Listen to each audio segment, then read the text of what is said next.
पहली बार जब उस पुराने पुल के नीचे से किसी के रोने की आवाज़ आई तो लोगों ने सोचा कोई नशेड़ी होगा। लेकिन तीसरी रात जब आवाज़ ठीक 11:47 पर फिर गूंजी तो पूरे मोहल्ले में खामोशी फैल गई।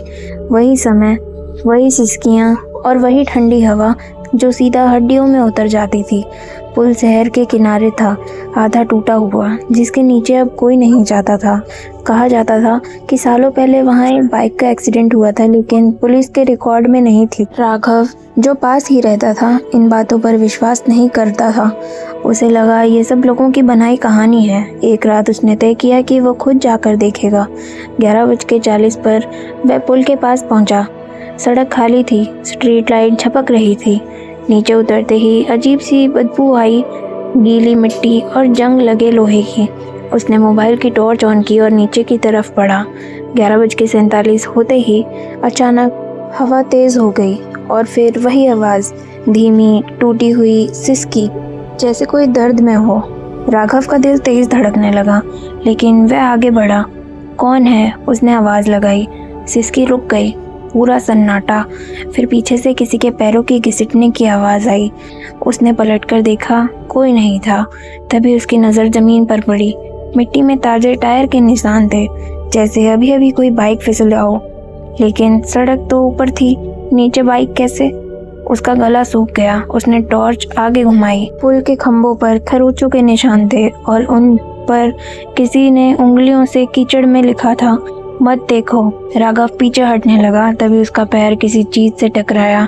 उसने नीचे देखा, एक टूटा हुआ हेलमेट, आधा जला हुआ।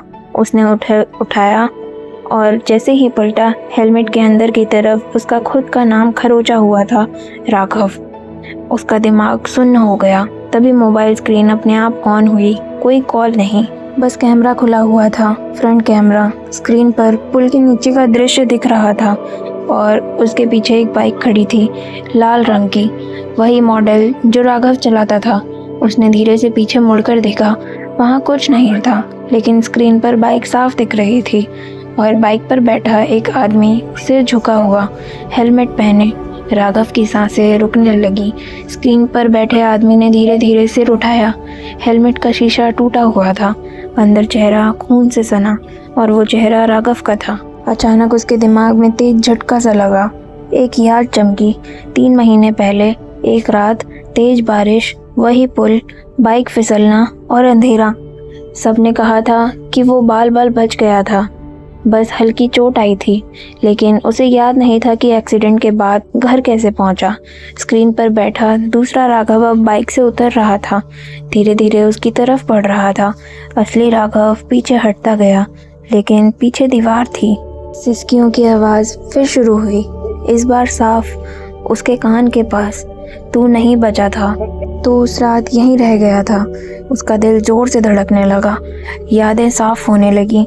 लोगों का उसे देखकर चौंकना, माँ का कहना कि वो बदल गया है, आईने में कभी कभी अजीब सा अजनबी चेहरा दिखना।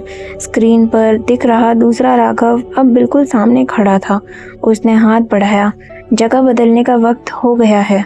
मोबाइल हाथ से गिर गया, टॉर्च बुझ गई। अगले दिन पुल के नीचे एक टूटा हुआ हेलमेट मिला, पास में एक मोबाइल। उसमें आखिरी रिकॉर्डिंग थी 11:47 की। वीडियो में कोई नहीं दिख रहा था, बस खाली पुल और मिट्टी में धीरे धीरे उभरते ताज़े टायर के निशान, जैसे अभी अभी कोई बाइक से वहाँ गुजरे हो।